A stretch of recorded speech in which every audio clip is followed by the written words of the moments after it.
할렐루야, 하나님께 영광 돌립니다. 3월 첫 주일, 오늘은 우리 가족 총돈 주일로 우리가 이렇게 매월 첫 주일을 섬깁니다. 이 영상을 접하는 여러분 모두의 가정에도 주의 은혜가 함께하기를 또한 원합니다. 오늘도 우리가 요나서의 말씀들을 살펴보기를 원합니다. 하나님께서 우리의 눈과 귀를 열어주시고 이 말씀의 깊은 것들을 깨닫기를 원합니다. 문자로 전달을 받은 분들은 예배에 꼭 참석하시고요. 참석하지 못하는 분들은 영상을 통해서 예배에 참여하면 되겠습니다. 이 말씀을 여러 번 듣고 묵상하시면 반드시 믿음의 역사가 나타날 것입니다. 한번 기도합니다. 하나님 감사합니다.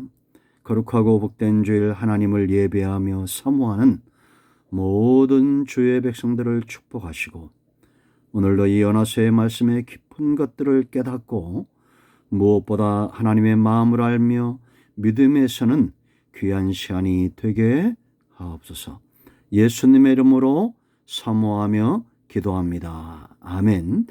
오늘은 이제 4절로 가겠습니다. 4절로 1장 4절부터 17절 말씀까지 2시간에 걸쳐서 이 부분을 살펴보길 원하고요. 먼저는 하나님께서 어떻게 일하시는가를 살펴보고 또 한 주간은 요나가 우리가 3절을 통해서 요나의 어리석은 모습들을 보았는데 이 요나의 어리석음이 가져온 화근, 그가 무엇을 잃어버렸는지 우리가 깨닫기를 원합니다.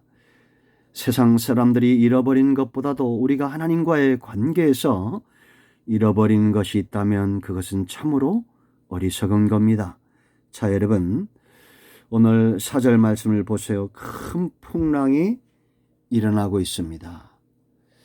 이 풍랑이 왜 일어났는가를 살펴보면 하나님의 은혜가 보여지게 되어 있습니다. 자, 여러분, 우리는 풍랑이 일거나 어떤 문제가 생기면 그 문제를 바라보는 요나처럼 그 문제들을 바라볼 때가 있습니다. 요나가 니느웨로 왜 가기 싫어했습니까? 그 니느웨가 보이기 때문입니다. 그 악한 자들, 또한 잘못된 환경, 여러 가지 문제, 이러한 것들이 보입니다. 그러나 여러분, 하나님은 니느웨의 죄악이 아니라 그 죄악 가운데 고통당하는 어린아이와 같은 소자들, 그들을 보고 계셨습니다. 소돔과 고모라 성에 고통당하는 아브라함의 조카 롯을 하나님은 보셨습니다. 이것이 하나님의 시각입니다. 지금도 우리는 마찬가지입니다. 하나님께서 왜 니느웨로 가라 하시는가, 그 마음으로 니느웨를 바라봐야 되고 앞으로 우리에게 다가올 세상은 니느웨와 같은 세상입니다. 이미 그런 세상이 되어지고 있습니다. 얼마나 악한 세상입니까? 거듭나지 못하고 깨닫지 못하는 요나는 이런 세상을 향해서 정죄하고 비방할 것입니다. 그러나 하나님의 가슴으로 우리는 이 땅에 여전히 남아있는 주의 백성들이 있고 주의 백성들로 돌아와야 될 그런 영혼들이 있다는 것을 우리가 볼 수 있어야 됩니다. 풍랑이 일어날 때도 마찬가지입니다.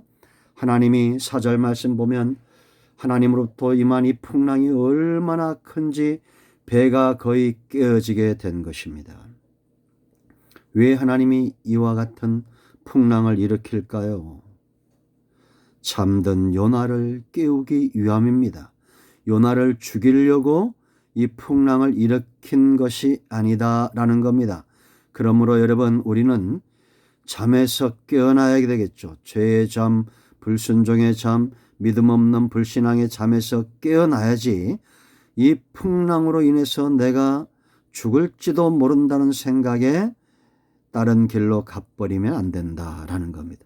하나님은 요나를 깨우기 위해서 이 풍랑을 일으키고 있습니다. 저는 확신하건대 제가 이 코로나로 인해서 더 많이 하나님을 사모하고 기도하고 하나님께 나아가는 은혜를 간구하고 응답을 사모하는 많은 분들을 봅니다. 확신하건대 하나님은 지금 이 코로나 광풍을 일으켜 한국 교회와 성도들을 깨우고 있다라는 것입니다. 요나는 깊은 잠에 빠져 있습니다. 배가 깨어질 만큼 이 생명의 위기 앞에 와 있음에도 불구하고 요나는 깊은 잠에 빠져 있습니다. 5절을 보세요, 여러분. 사공들은 두려워합니다. 그러나 요나는 배 밑창에 내려가서 누워 깊이 잠이 든지라 라고 말합니다. 이런 요나에게 와서 누가 훈계합니까? 하나님이 선장의 입을 빌어 그를 훈계하는 것은 너무나 당연한 사실이겠죠. 선장이 그에게 가서 이르되 자는 자여 어찌미냐. 일어나서 네 하나님께 구하라. 혹시 하나님이 우리를 생각하사 망하지 아니하게 하시리라 하니라. 여러분, 무신론자는 없다는 거 아십니까? 이 선장도 하나님을 믿지 않는 이방인이지만 이 모든 풍랑의 원인이 영적이고 신앙적이라는 것을 깨닫고 있었습니다. 지금 전 세계에 일어나고 있는 이방 우상을 섬기는 자들의 모습을 보십시오. 그들은 두려워하고 그들의 신을 부르고 그러고 있지 않습니까? 오히려 교회를 향해서 질책합니다. 깨우는 겁니다. 너희는 왜 그렇게 하고 있느냐? 왜 잠들어 있느냐? 왜 그런 식으로 하나님을 믿느냐라고 질책합니다. 이것이 하나님으로부터 온 말씀인 줄 알고 다윗처럼 깨닫는 은혜가 있어야 됩니다. 그런데 하나님의 또 다른 목적이 있습니다. 하나님은 이 풍랑을 통해서 이 배에 타고 있는 이방인들도 회심시킨다는 겁니다. 자, 먼저 결론을 보면 16절로 가보세요. 그 사람들이 이 배에 타고 있는 자들입니다. 선장과 선원들이죠. 여호와를 크게 두려워하여 여호와께 뭐라 했어요? 제물을 드리고 서원을 하였더라. 하나님께 돌아오는 은혜가 있습니다. 이방을 섬기던 자들이 이방에게 제물을 드리는 자들이 이 풍랑으로 인해서 일하시는 하나님을 목격하고 하나님께 돌아옵니다. 여러분, 지금 한국 교회가 어느 때보다도 위기라고 생각하는 분들이 있습니다. 그렇죠? 교회는 욕을 먹고 있고 실제적으로 많은 사람들이 교회를 떠나는 것 같습니다. 그러나 저는 이 큰 재난의 광풍을 통해서 이방인들 가운데 돌아와야 될 자들이 돌아와서 하나님께 경배하고 제물을 드리는 서원한다는 것은 그들의 마음 중심으로 하나님께 나온다는 겁니다. 그런 자들이 있을 겁니다. 구원은 여호와께 속한 것입니다. 여호와의 열심히 일을 이루실 겁니다. 그러므로 여러분, 교회가 어렵다고 하는 자들의 말을 듣지 마십시오. 교회가 지금 무너져가고 있다고 통계를 나는 자들의 소리에 귀를 기울이지 마십시오. 한국 교회는 여전히 강해질 것입니다. 다시 한번 이 풍랑 가운데서 일어날 것입니다. 왜냐? 구원과 구속사의 주권은 하나님께 있기 때문입니다. 이방인들의 회심의 과정을 보십시오. 5절 말씀을 보면 사공들이 두려워하여 각각 자기의 신을 불렀다라는 것은 두려움이 그들을 움직이고 있다는 겁니다. 여러분, 두려움에 움직이는 자들은 이방인과 다를 것이 없습니다. 하나님이 그 중심에 있는 사람들은 두려워하지 않습니다. 그렇지 않습니까? 오히려 다윗처럼 골리앗 앞에 담대하고 모세처럼 홍해 앞에서도 담대한 것입니다. 다니엘처럼 사자 굴 속에서도 담대하고 사드락과 메삭과 아벳느고처럼 풀무불 속에서도 담대한 거요. 두려워하여 자기의 신들을 부르던 이들이 그 다음 단계를 보십시오. 어떻게 합니까? 이제는 깨닫기 시작합니다. 이 재앙이 멈추지 않습니다. 그들의 신에 불러도 어떤 효과도 없습니다. 열왕기상 10장의 바알과 아세라에게 부르짖는 자들과 같지 않습니까? 아무리 불러보십시오. 돌멩이가, 나무덩어리가 어떻게 응답을 하겠습니까? 그들이 이제 두 번째 방법은 제비를 뽑습니다. 누가 걸립니까? 요나가 걸립니다.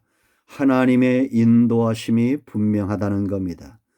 이 풍랑의 화살, 이 화살이 맞추고자 하는 자는 요나였습니다. 그리고 이 요나의 회심을 통해서 또한 이방인들의 회심을 보여주시는 겁니다. 이렇게 요나를 뽑았는데 요나가 이제 고백하죠. 이 풍랑의 원인이 자기에게 있다는 것을 고백을 합니다. 9절로 12절입니다. 그런데도 이 사람들이 어떻게 합니까? 13절. 그러나 그 사람들이 힘써 노를 저 배를 육지로 돌리고자 하다가 바다가 그들을 향하여 점점 더 흉흉함으로 능히 못한지라 라고 말합니다. 이방인들이 여러분 참 착할 수도 있습니다. 얼마나 착합니까?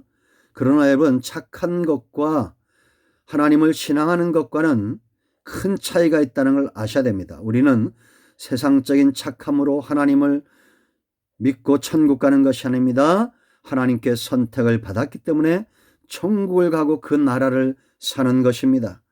요나를 걱정합니다. 지금 세상에 착한 사람들이 이런 사람들이 있을 수 있어요. 그러나 인간적인 방법을 아무리 써도 영적인 방법으로 우리가 나아가지 않으면 이 문제가 해결되지 않는다는 겁니다. 이렇게 14절 보십시오. 자기들 신들에 부르짖고 이제는 영적인 방법으로 이 문제를 풀고자 제비 뽑았던 자들, 그런 자들이 이제는 누구께 부르짖습니까? 하나님께 부르짖습니다. 무리가 여호와께 부르짖으되 여호와여 구하고 구하오니 이 사람의 생명 때문에 우리를 멸망시키지 마옵소서. 무지한 피를 우리에게 돌리지 마옵소서. 주 여호와께서는 주의 뜻대로 행하심이니이다 하고. 여러분, 우리가 코로나 속에서 재미난 현상들이 있습니다. 지금 교회는 예배 중에 확진자가 없다고 그렇게 분명히 정부에서 말했죠. 지금 식당이나 직장이나 사람들이 밀접한 관계 속에 있는 데서 많은 확진자들이 일어납니다. 그런데 그들은 욕하지 않고 교회를 향해서 비난의 소리들이 있죠. 이거 왜 그러겠어요? 교회는 달라야 된다는 것이고 그들 내면에 하나님을 향한 두려움이 있다는 겁니다. 우리가 이런 걸 통해서 하나님의 일하심을 분명히 보아야 한다라는 것입니다. 자기 신에 부르짖던 자들이 이제는 여호와께 부르짖고 하나님께 서원하고 돌아오는 회심하는 역사가 있습니다. 구원은 여호와께 속한 것입니다. 구속의 모든 역사는 하나님께 속한 것이에요. 큰 세 번째, 하나님이 이제 무엇을 준비합니까? 17절, 여호와께서 이미 큰 물고기를 예비하사 요나를 삼키게 하셨으므로 요나가 밤낮 3일을 물고기 뱃속에 있으니라. 하나님이 요나를 격리시키는 겁니다. 저는 요나가 소명받았다면은 우리가 예수님의 사역이나 사도 바울의 사역을 거울로 삼아 볼 때 명령받은 요나는 다시스도 아니고 니느웨로 먼저 가기 전에 무엇부터 해야겠어요?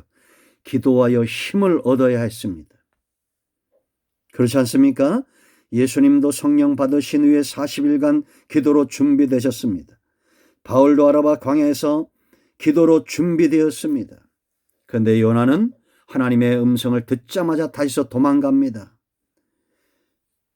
니느웨를 바라봤기 때문에 자기는 감당할 수 없다고 생각한 겁니다. 그런 요나를 하나님은 격리시킵니다. 물고기 뱃속에서 3일 밤낮을 격리시킵니다. 급하신 거죠. 그리고 기도하게 만듭니다. 그 기도가 2장에 나옵니다. 여러분, 지금 우리는 하나님 앞에 철저히 격리해야 됩니다. 제 간증을 하나 드리고 이제 말씀을 맺고자 합니다. 지난 1년 동안 제가 철야하면서 깨달은 것이 하나가 있습니다. 그 전에 내려놓음이라는 책도 보았고 내려놓음에 대해서 많은 생각들을 했지만 정작 내려놓지 못하는 삶을 살았습니다. 이것도 해야 되고 저것도 해야 되고 성도들에서 뭔가 해야 된다는, 그래야 교회가 부흥하고 발전하고 한다는 그런 착각 속에 있었습니다. 기도만 해서 될까? 기도만 해도 된다는 확신입니다. 구원과 하나님의 백성들을 세우는 것은 하나님께 있다는 것을 미련하게도 1년이 지나면서 깨닫게 됩니다. 여러분, 이 코로나19로 인해서 어떤 사람들의 가슴은 뜨거워지고 있다는 거 아십니까? 하나님이 기뻐하는 열매로 예수님이 말씀하셨던 제자로 만들어져 가고 있다, 세워져 가고 있다라는 것입니다.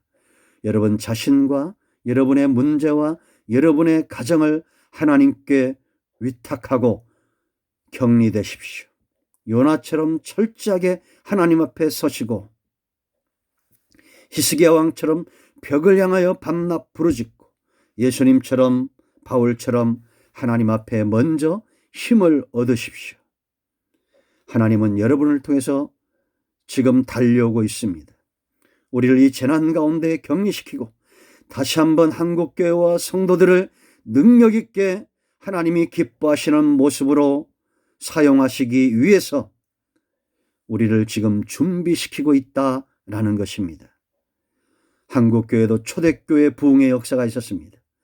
반드시 이 마지막 때에 하나님이 주시는 마지막 소명들을 감당하기 위해서 이 시대의 요나들로 하나님이 우리를 준비시키실 겁니다. 아멘, 할렐루야. 기도합니다. 하나님, 오늘 이 주신 말씀대로 되어지게 하시고 이 시대의 니느웨와 같은 성읍들을 바라보는 것이 아니라 하나님을 바라보고 하나님의 가슴을 품고 니느웨와 같은 악한 성읍으로 달려가기 원하는 이 영상을 접하는 모든 주의 백성들을 축복하시고 은혜를 더하시고 말씀 가운데, 믿음 가운데, 사역 가운데 세워 주시옵소서. 우리 가운데 병든 자, 마음이 상한 자 예수 그리스도의 이름으로 회복되고 해결되기를 원합니다. 신원하시기를 기뻐하시는 예수님의 이름으로 사모하며 축복하며 기도합니다. 아멘. 이제는 우리 주 예수 그리스도의 크신 은혜와 하나님 아버지의 큰 사랑과 성령의 유력동 충만치유 회복하심의 역사가 이 영상을 접하는 모든 주의 백성들 위에 이제부터 영원토록 함께 있을지어다. 아멘. 이제 선포합니다. 예수 그리스도의 이름이 복음이고 능력입니다. 저를 바라보지 마시고 주님 바라보십시오. 여러분 가운데 어떤 문제가 있든지 예수 그리스도의 이름으로 하나님의 열심으로 그 은혜로 해결됩니다. 영적인 문제, 범사의 문제, 가정의 문제, 자녀간의 문제, 질병의 문제들은 예수 그리스도의 이름으로 해결될지어다. 지금 즉시 문제는 해결될지어다. 할렐루야. 아멘. 해결되신 분들은 간증을 꼭 나누시기를 축복합니다. 우리 큰나무교회 성도님들은 내일 11시 예배에 마스크를 하시고 문자를 받으신 분들은 꼭 참여하시기 바랍니다. 아멘.